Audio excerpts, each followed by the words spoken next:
હવે આવે છે રાઇટ વેન્ટ્રિકલનો ઇન્ટિરિયર પાર્ટ. તો એ બે પાર્ટમાં ડિવાઈડ થશે. A large lower rough, large હશે લોઅર પાર્ટ અને રફ હશે અને ઇનફ્લોઈંગ હશે.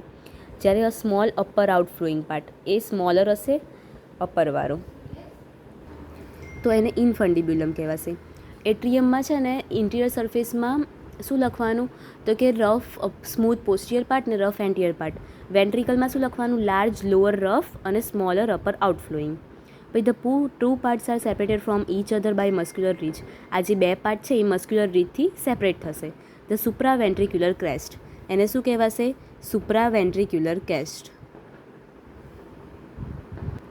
પછી ટ્રબેક્યુલા, ટ્રબેક્યુલા ક્રેનિયા or right ventricular chamber, these are muscular projection which give the ventricular chamber a spongy like appearance. આ શું મસ્ક્યુલર પ્રોજેક્શન છે ટ્રબેક્યુલા, જે વેન્ટ્રિકલને સ્પોન્જી લાઇક એપિયરન્સ આપે છે. આ ટ્રબેક્યુલા કાર્નિયા. આ ટાઈપ્સ, એના ટાઈપ્સ છે 3: રીજ, બ્રીજ ને પિલર્સ. રીજ એટલે ફિક્સ એલિવેશન, એક ફિક્સ જગ્યા હોય એની. બ્રીજ એટલે only ends are fix, and એના ફિક્સ હોય, સેન્ટ્રલ પાર્ટ હલતો હોય.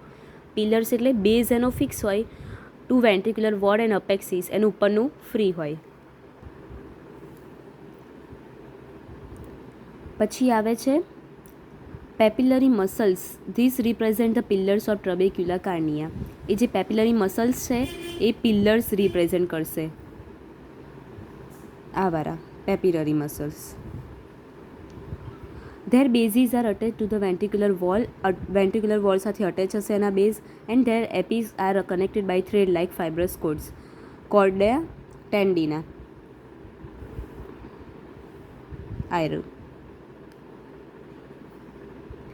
એના બેઝ વેન્ટ્રિક્યુલર વોલ સાથે હશે, જ્યારે અપેક્સ આ કોર્ડા ટેનિના સાથે અટેક થશે. There are 3 papillary muscle in the right ventricle, anterior, posterior and septal. આપણે આજે કીધા પેપિલરી મસલ્સ એ 3 ટાઈપના છે, એન્ટિયર, પોસ્ટિયર અને સેપ્ટલ, જેમાં આ પોસ્ટિરિયર છે.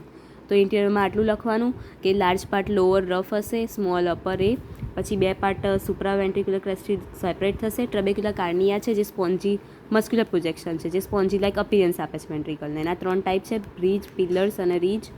પછી જે પેપિલરી મસલ્સ આવેલા હોય છે, બેઝ એના વેન્ટ્રિક્યુલર વોલ સાથે અટેચ હોય છે, અપેક્સ એનું કોર્ડના ટેન્ડિના. આ જે કોર્ડા ટેન્ડિનાની બધા વર્ડ કહું છું એ આમાં હાઇલાઇટ થવા જોઈએ. પેલામાં જે હતા મેઇન એ એમાં આવવા જોઈએ, આમાં જે મેઇન હતા એ આવવા જોઈએ. અને આ ડાયાગ્રામ. પછી આવે છે લેફ્ટ એટ્રિયમ. તો એનું external feature, quadrangular chamber situated પોસ્ટિરિયરલી.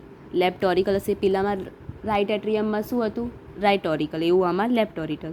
આ શું બનાવશે, તો કે left two third of the base, બેઝનો ટુ-થર્ડ પાર્ટ બનાવશે અને સ્ટર્નોકોસ્ટલ લેફ્ટ સરફેસ બનાવશે. અપર બોર્ડર અને લેફ્ટ બોર્ડર બી બનાવે છે.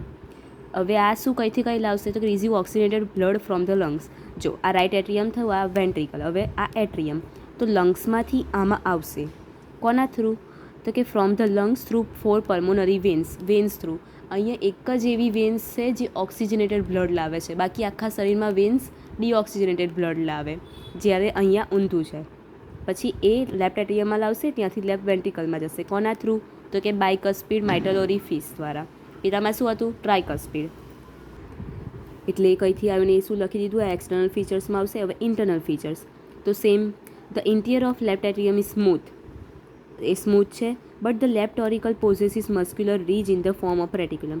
જે લેફ્ટ ઓરિકલ છે ત્યાં મસ્ક્યુલર રીજ હશે, જેને રેટિક્યુલમ કહેવાશે. The anterior wall of the left atrial cavity present fossa લ્યુનાટા.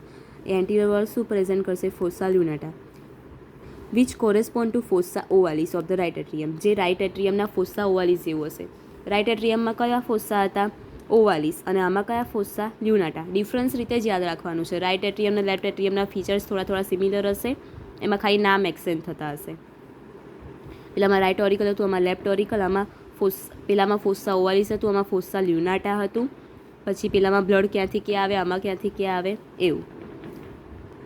પછી આવે છે લેફ્ટ વેન્ટ્રિકલ. તો એના એક્સટર્નલ ફીચર્સ શું છે, કે ઓક્સિજનેટેડ બ્લડ લે છે, ક્યાંથી, તો કે લેફ્ટ એટ્રિયમમાંથી, અને પમ્પ્સ ઇન્ટુ ધ એઓટા. અહીંથી હવે આમ એઓટામાં મોકલશે.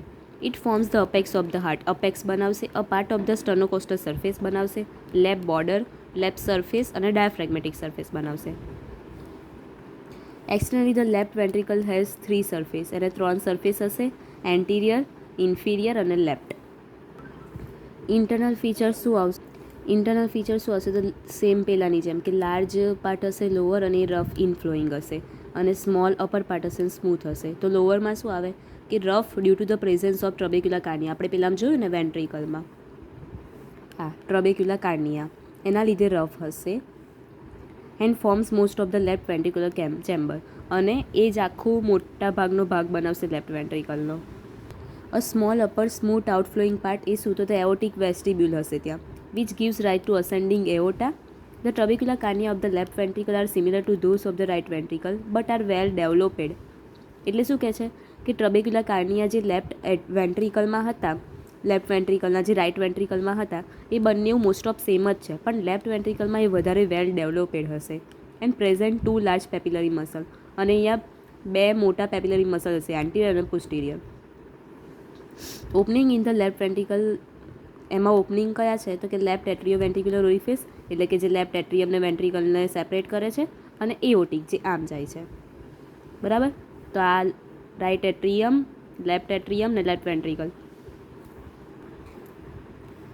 રાઇટ એટ્રિયમ એ લેફ્ટ એટ્રિયમ જેવા જ બંનેના મોસ્ટ ઓફ સેમ ફીચર્સ હશે. રાઇટ વેન્ટ્રિકલના લેફ્ટ વેન્ટ્રિકલ છે, એટલે કમ્પેરિઝન રીતે યાદ રાખવાનું છે બંનેમાં.